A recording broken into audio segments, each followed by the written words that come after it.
Just look at me. What about you that's different? Everything. I smell. You have a body odor? Mm-hmm. My hair's falling out. Hmm? I'm disgusting. I'm evil. In fact, you think that you should be dead.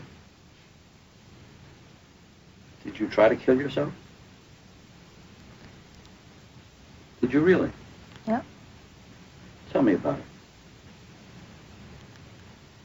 Took a bunch of pills, aspirin. When was this? On Thanksgiving.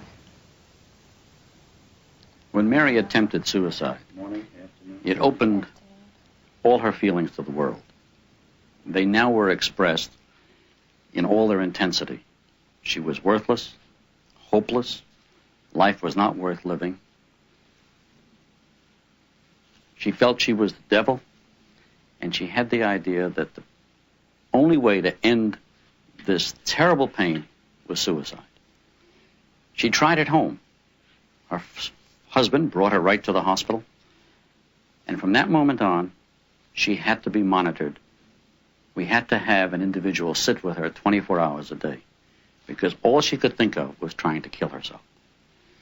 There were hours in the next few days that we had to put Mary into restraints.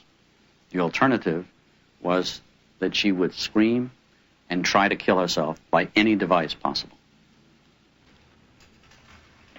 It became necessary to treat her as rapidly and as effectively as we knew how for this drive to suicide and this very severe feeling of unhappiness. I'm going to clean your head off with water. Electroconvulsive therapy is a very powerful way to change the mood of individuals who are very severely mood altered. In this treatment, patients put to sleep, and 30 seconds later is given a dose of a muscle relaxant. Brevitol's going in. Nice deep breath. You're fine, buddy. The lid reflex is gone. Cuff is up. The bite block is in.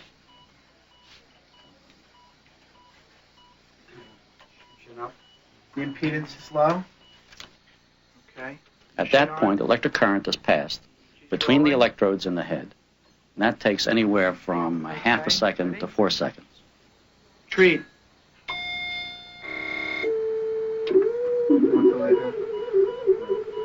The individual will have a motor movement, what we call a grand mal convulsion.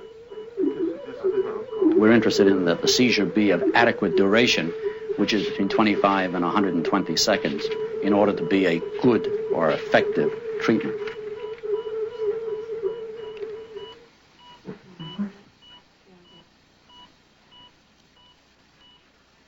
Mary, open your eyes.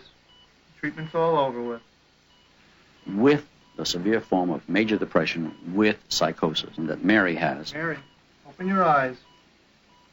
In that illness, medication is usually not very helpful. And so the best alternative is electroconvulsive therapy. What do you remember about your depression? The depression that I came in here with, I don't really remember much about. Remember nothing about it? Mm-mm.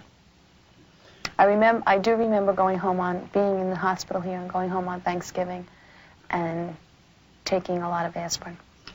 I remember that. What happened on Thanksgiving? I remember thinking I was the devil. Yeah. And taking aspirin, and then my son coming from my neighbor's house and coming into the bedroom, and then I remember feeling bad that I had done that because I didn't want to die and leave him. And then I told him to go tell his father that I had taken a bottle of aspirin. And then he brought me back to the hospital. So you have been depressed. Electrotherapy, or as it's sometimes called ECT, has a very important place in the treatment of certain depressions. It's not a panacea. It doesn't help everybody. It doesn't help everybody with depression. But by and large, it's probably still the single most effective treatment we have for severe depression.